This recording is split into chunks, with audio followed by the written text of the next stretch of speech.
Welcome to the world premiere of Backstage Pass Online, the new series of virtual musical webinars from Master Players. My name is Melissa Kitchen, and for those of you who don't know me yet, I am the general manager of the series and a blue hen myself. Over the next 6 weeks, we will be inviting world-class musical artists from past, present, and future Master Players seasons to have a conversation with us about their musical insights and formative experiences, and perhaps to share some short performances as well. The core mission of Master Players is to comfort and inspire our entire UD community and to promote campus morale during good and uncertain times through live music. Many thanks to our wonderful donors and council for their support and leadership, and many thanks to the UD leadership for their continued support, showing that the performing arts are valued at UD. We are also proud to make this series available to the students at UD and local middle and high schools as a way to enrich their classroom experience, especially now as part of their online teaching content in collaboration with teachers. First, before we start, I just want to share a few notes about how this experience will work. To protect the event and minors in the audience, webinar audio and video of audiences are muted by Zoom. If you'd like to ask a question to our guest artist, please send them at any time during the event in the chat. All chat messages are visible only to event staff, who will organize your questions for our guests to answer.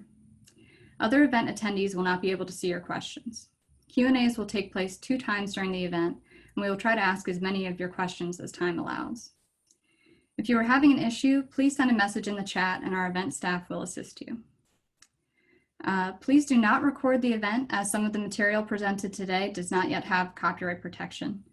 We are recording it and will remove the copyright sensitive material before sharing later with those who were not able to attend today. And now I am pleased to welcome my colleague, Professor Xiang Gao, to your screen. He is the Trustee's Distinguished Professor of Music at UD and the Founding Director of Master Players at the University of Delaware. Hi, Xiang. Hello, Melissa. Hello, everybody out there. Thank you all for being here. I want to thank all my wonderful colleagues here at University of Delaware Master Players Concert Series for your hard work. We've been doing audio video testing for 3 weeks nonstop. Hopefully things will work out today. And sorry we can't hear and see the audience for the webinar type of event, but I imagine you're out there. So Xiang, to start out, what is the correct way to pronounce your name? Oh, that's a good question. Many different ways, I guess. Sean, like I'm Sean Connery's Chinese cousin. How's that? Yep, that works. Well, that's easy. And what is today's main topic? I like to talk about music and nature today, and some of you might have come to some of the concerts before that I produced some national parks videos and original music.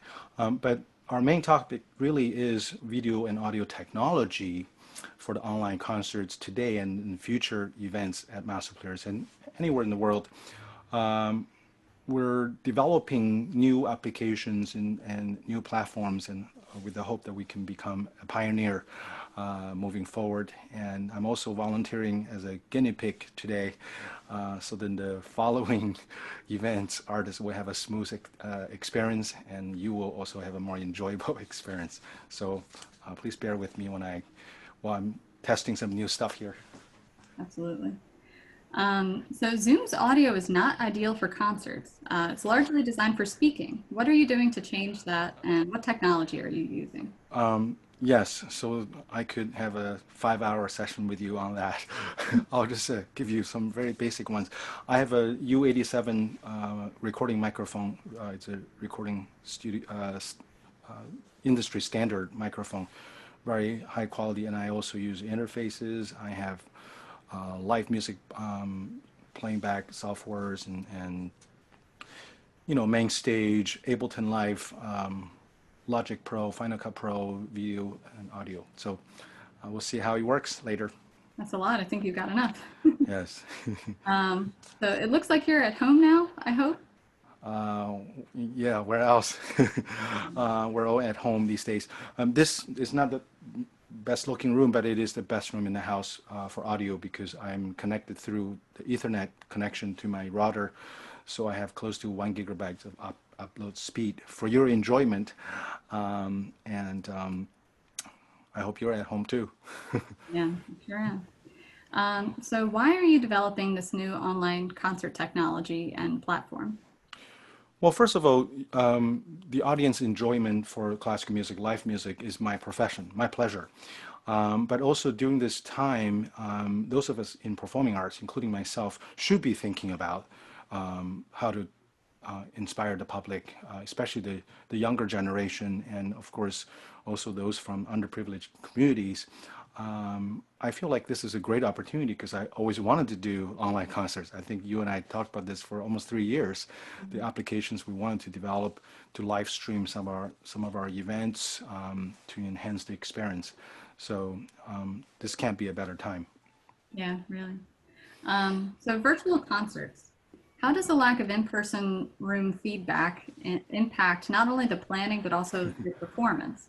How do you have to adjust it to make it worthwhile both for yourself and the audience?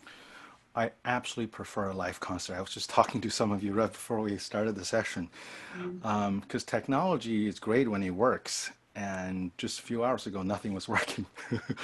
um, well, really, I have to tell the audience out there, I hope you get this straight from me as a performer and producer. You bring so much energy to a concert, to a live concert, that not just the applause, I know I'm not going to hear any, but really just being there as humans to share this ceremonial experience. It's a very fundamental human experience. Uh, I feel really fortunate that we've had wonderful audience, but today I'm just going to imagine there's some applause after I play.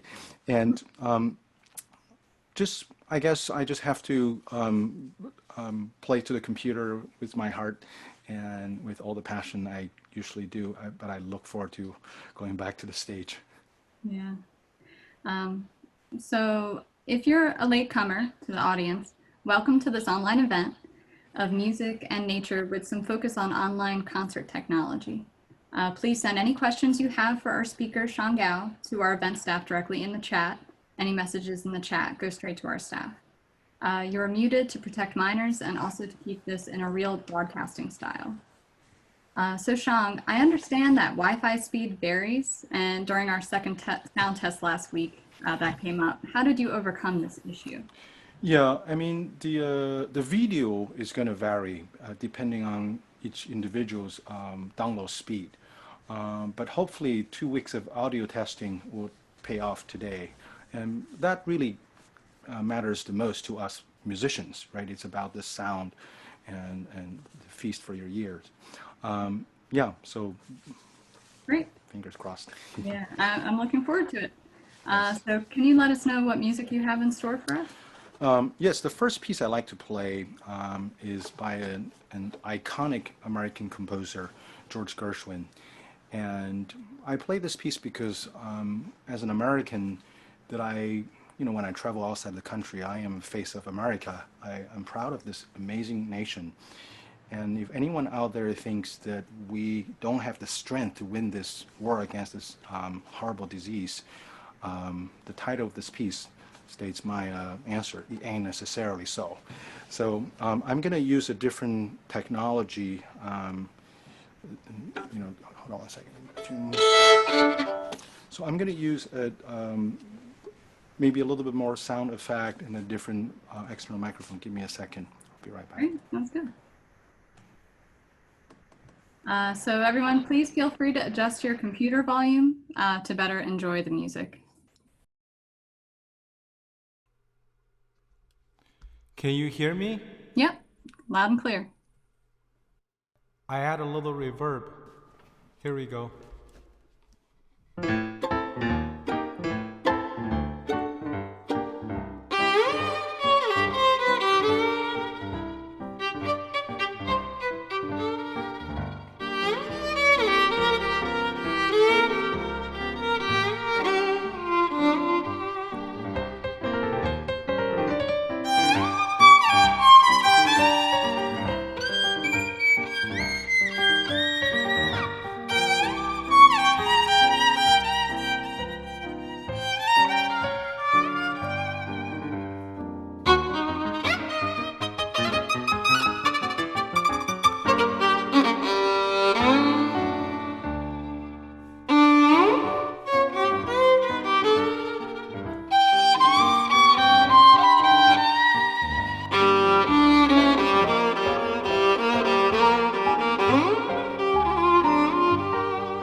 That was amazing. Thank you so much. So I'm originally from China, and I hate to see the two world powers now not being the best friends in the world. But throughout my entire career, I've been trying so hard to introduce the cultures of the two great countries, my mother country and father country, I call them, to each other. And we've brought many people and many UD ensembles, artists, faculty, friends to China. Vice versa, bringing many Chinese artists and students to the United States, to UD. This piece brings me to a southern Chinese city composed by Tianhua Liu, who is a Chinese two-string erhu master. So I'm imitating the Chinese erhu on the violin, with a lot of sliding slowly up, down the fingerboard. So imagine a beautiful spring day like today we have in Delaware. I don't know if you're all in Delaware or not. I hope you come back very soon. The Tianhua is having a good banquet, good wine, good food with friends, with students, and he hears the birds singing. So you're going to hear some birds in this piece, and I just think it's a nice little piece to bring you to China. I also want to thank Dr. Matthew Brower, who is a good friend and colleague of ours, He recorded this for me from his living room in New York. Thank you very much. I know Matt is out there listening. Okay, so All right, thank you. let's try it.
Fabulous. Thank you. It's so hard to play in my little office, but I hope you enjoy some of that. And we have some questions, I hope, from the audience. I really look forward to answering some of them. Do you have any right now already, or? Yeah, well, one of the questions was, what did you use as background sounds? Was it just continual practice with the recordings over Zoom? So with the accompaniment you just heard, that was actually recorded by Matt Brower, and then we were looping it live. So now I just have to record and practice with the recording. Hopefully the ensemble will work. But we also have set up smart metronomes, and so then all the different time flexibility and rubatos and ritardando, accelerandos would work. It's a long story. Yeah, that's a lot in that piece. It must have been tricky. Yes. Um, so, some more general questions. When and why did you come to the U.S.? Oh, I came to the United States in 1991 as a high school graduate from the Central Conservatory of Music and to study classical music. And after I graduated, I came to UD, so this is my first job. And I still tell people about my first interview. I looked at the football helmet, look just like Michigan. So I'm like, okay, this is homecoming here. I've been really honored to be working with our amazing faculty here and administrators and great audience here. So we will have a Q&A time after the next piece, right? I hope. Yes, we'll have a second one. Would you like to another question? Yeah, but I'm happy to answer other questions, please. Sure. So here's a question from the audience. I have recently stressed to my classical music students the importance of being familiar with playing various styles of music.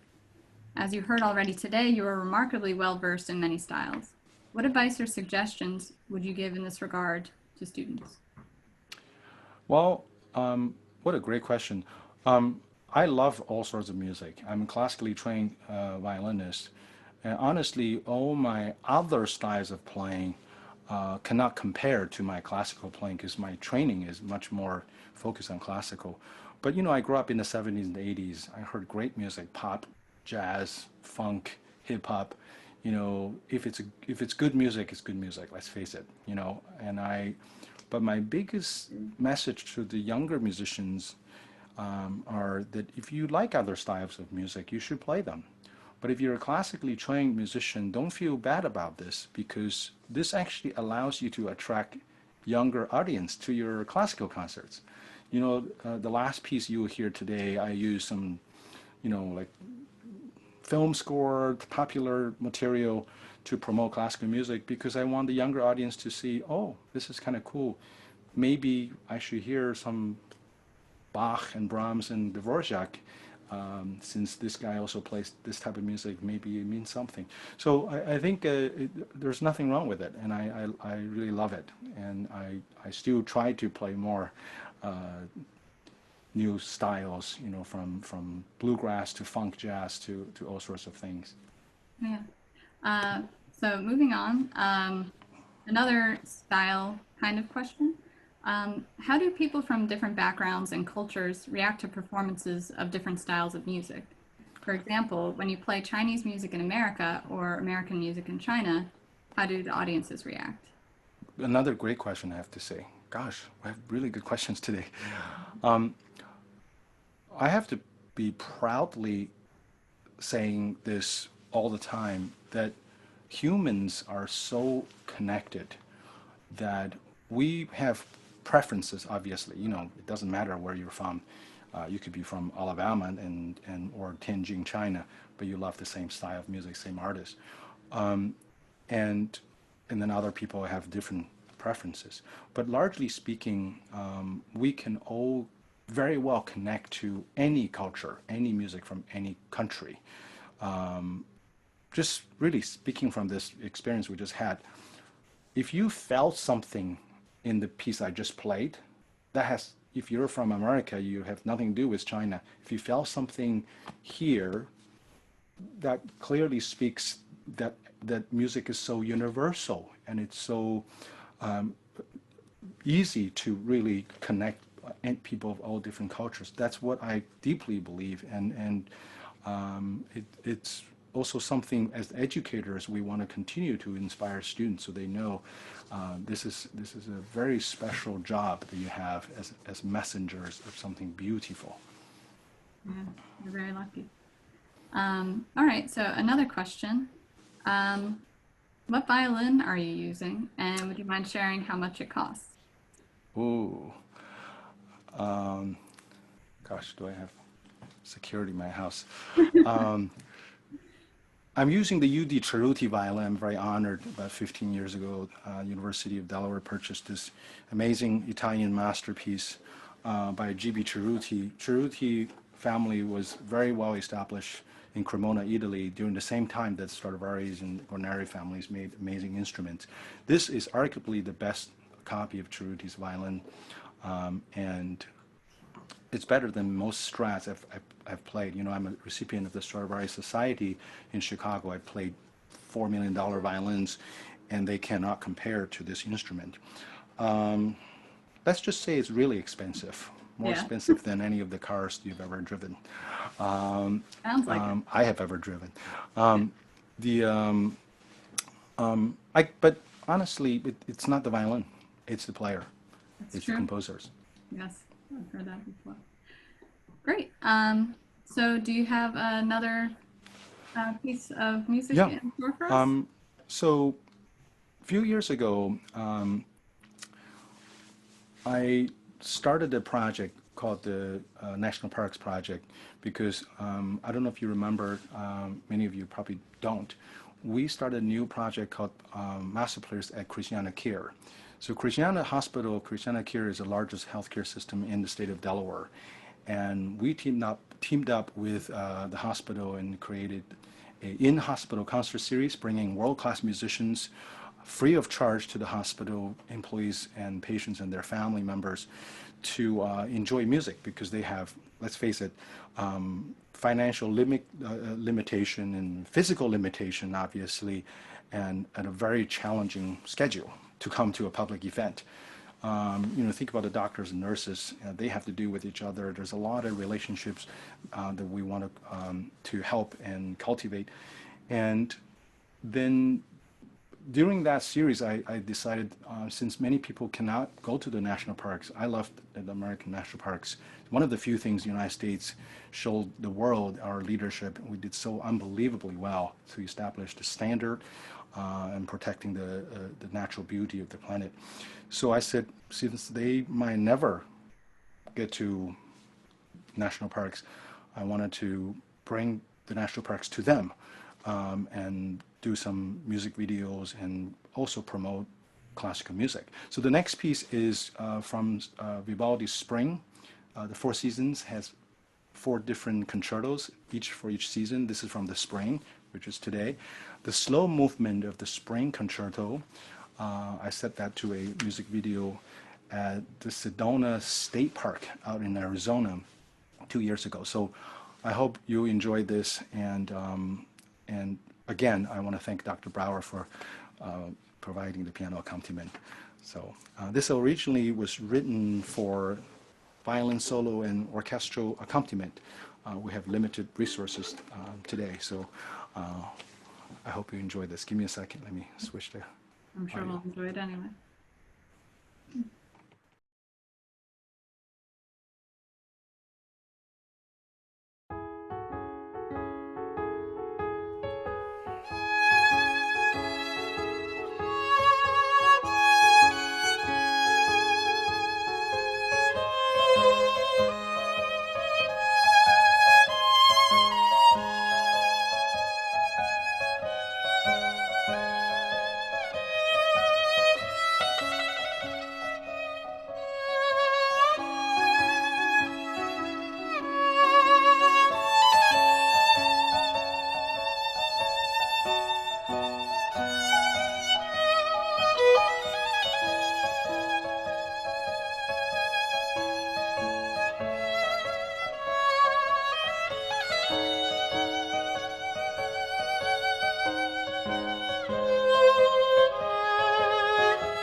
Fabulous.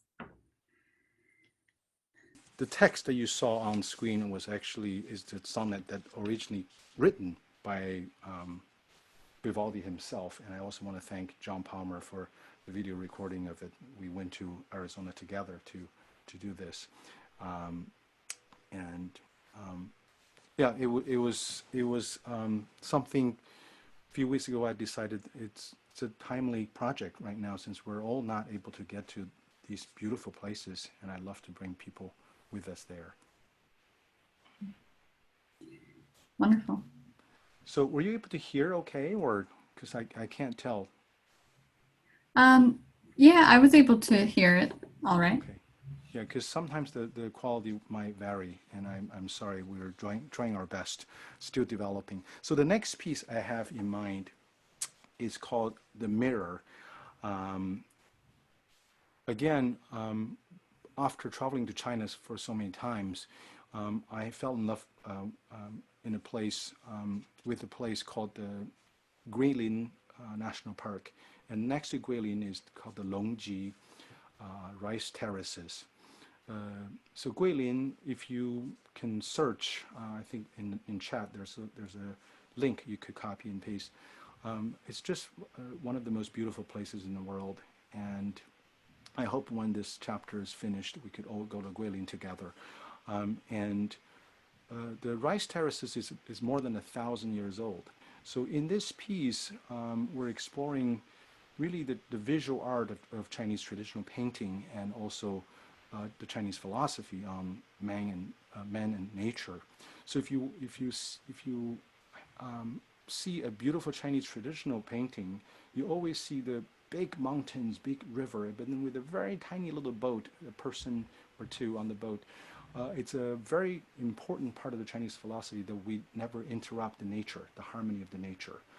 It's like a mirror, right? So I'm inside and also outside. It's very hard to tell where I am. And then when the nature stops, I stop. When the nature moves, I move. So building a harmony with nature, I thought this is sort of a good time for us to think that way. And at the same time, the farmers in Guilin, they figured out how to do this type of farming to not work against nature, and then in return, nature rewards them with the harvest. So I hope you enjoy this. And again, this is a project that we're hoping to bring to the in-room systems of the Christian Hospital and hopefully other hospitals in the country as well. So let's go to Guilin together. Great.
Wonderful. Thank you. Thank you. You might have some more questions before we finish? Yeah. So one question was, do you run into people at national parks while filming? And what is their reaction? Yes, all the time. Even though we do pick the less busy time to go there to record. But the good thing is when we explain to the people our purpose, this is a nonprofit, this is for the hospital series, they are very understanding, and many of them became co-producers, co-directors of the production, helping with keeping the crowd away and all that. But usually we film it very early in the morning, anyways, for better color, and late in the afternoon. So yeah, all the time, and I hope to go back very soon. Another question we got is, what is your favorite national park and why? Wow, there's so many of them. Um, I would say at this point is Yosemite, Hmm.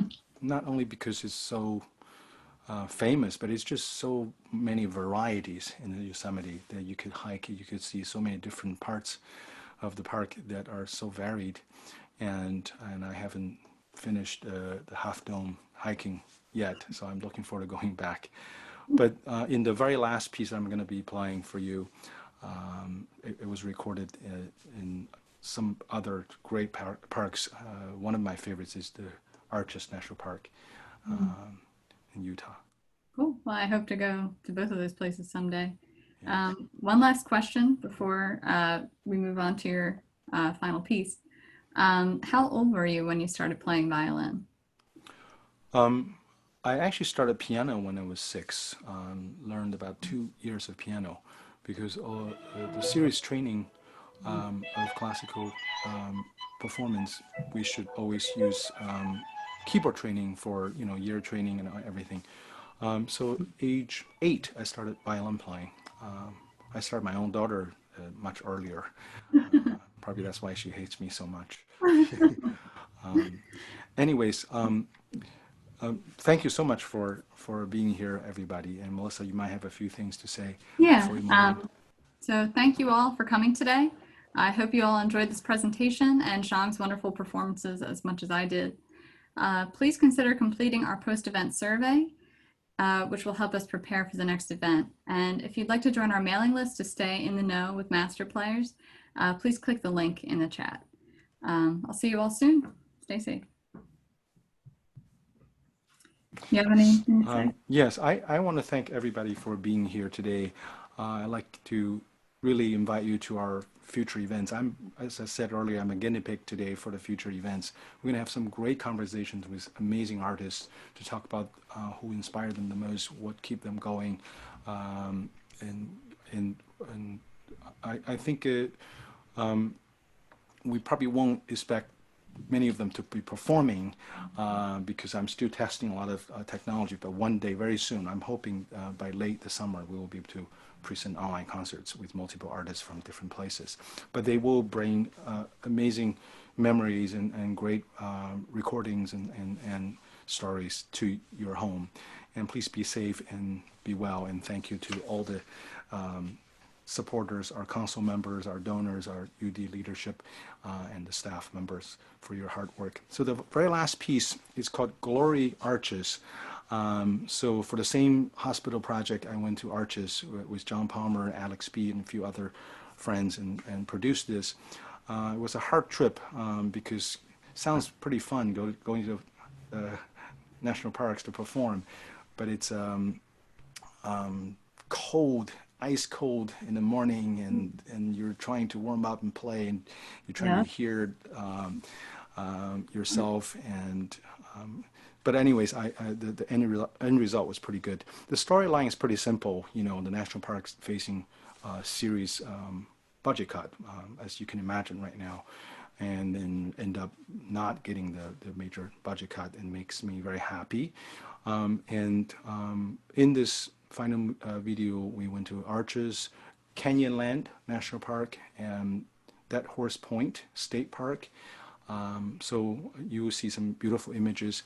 And the music actually, as I said earlier, is some of them I composed and arranged, and then is also inspired by classical composers, and also I borrowed some material from Dvorak's American String Quartet, from Fauré's Piano Violin Sonata, and from Barber's Violin Concerto. So it's to promote classical music to the younger generation, so they can hopefully voluntarily come to our classical concert and be inspired. It's a great gift for everybody. So thank you again. Give me a second. Yep. And thank you all for joining us today. Enjoy this final piece.